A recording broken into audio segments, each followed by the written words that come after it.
បាទសូមជម្រាបសួរពុកម៉ែបងប្អូនទាំងអស់គ្នាចឹងថ្ងៃនេះនាំអារម្មណ៍បងប្អូនមកទស្សនាទេសភាពដ៏ស្រស់ស្រាយមកកន្លែងអមដោយទេសភាពខៀវសម្ងាត់បាទចឹងព្រលឹមឡើងគឺខ្ញុំមកដល់កន្លែងនេះមានអារម្មណ៍ថាស្រស់ស្រាយមែនតើនៃបងប្អូនទាំងអស់គ្នាមើលចុះទស្សនាទាំងអស់គ្នាទេសភាពស្អាតមែនទែនបាទមានដើមត្នោតមានទឹកមានអីច្រើនណាស់បាទនេះមានស្ពានទៀតបាទស្ពានទៅខាងនេះវិញក៏មានស្រះទឹកដែរហើយក្នុងស្រះទឹកនេះមានត្រីច្រើនណាបងប្អូនមើលតិចទៀតខ្ញុំដើរទៅដល់ឡើងត្រីហ្នឹងហើយឲ្យចំណៃវាត្រីហ្នឹងគឺត្រីគេចិញ្ចឹមតែលក្ខណៈចម្រុះពណ៌ហ្មងបាទស្អាតណាស់ដូចខ្ញុំបានដាក់នៅក្បាលវីដេអូអញ្ចឹងមើលតិចទៀតខ្ញុំទៅដាក់ចំណៃឲ្យវាមិនដឹងថាច្រើនប៉ុណ្ណាបាទ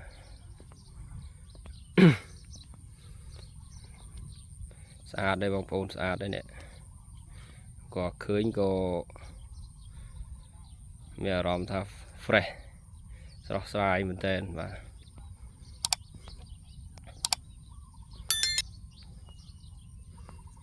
នេះដឹងដើមស្អីទេបងប្អូនអត់ស្គាល់ទេនេះ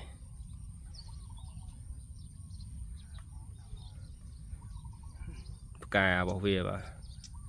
មានបងប្អូនណាស្គាល់ដើមនេះជួយខមមិនប្រាប់ហង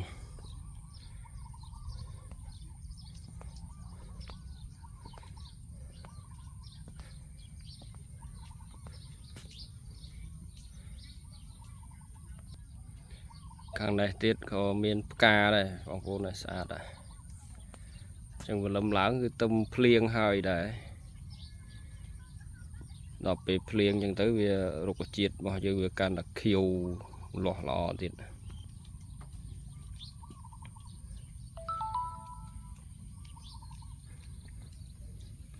នេះយើងលេចមកខាងនេះវិញទៀតបងប្អូនដែរយើងខ្ញុំថតតាមចេះហើយជាអត់សូវស្អាតទេដោយសារកាមេរ៉ាខ្ញុំក៏អត់សូវច្បាស់ដែរ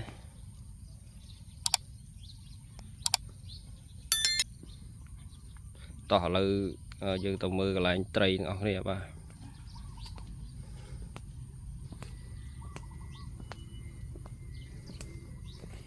នេះតាមដងផ្លូវបងប្អូនអើយនេះ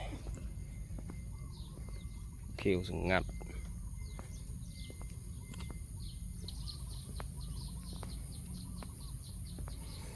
នេះយើងខ្លាញ់ត្រី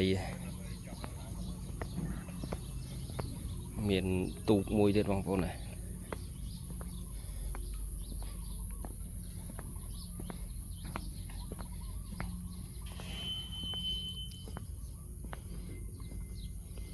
ដាក់មកអូមកហើយបងប្អូននេះមកបដាអូវាយច្រើនណាស់បងប្អូនមិនទូចទេធំហ៎រត់មកដាក់ថែមទៀតដែរមិនដាក់នេះបាទនេះបងប្អូនចំណៃវាមកចាំនេះដាក់ឲ្យអូយយ៉ា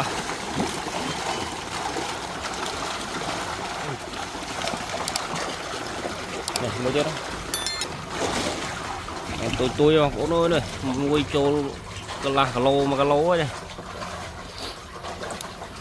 នេះច្រើនណាស់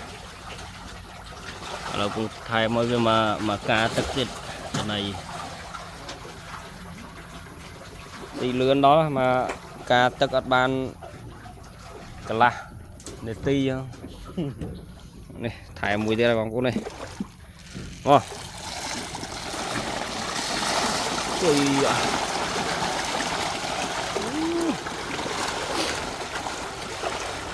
បានម្នាក់2 3គ្រាប់ហើយបានអ bạt rồi này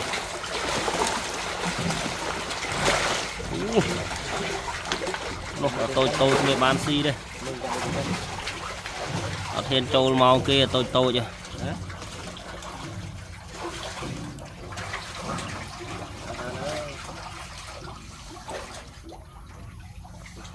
bạt cái này châu mà cái lẩu của mình thì lửa nó cháo nó vào cố đôi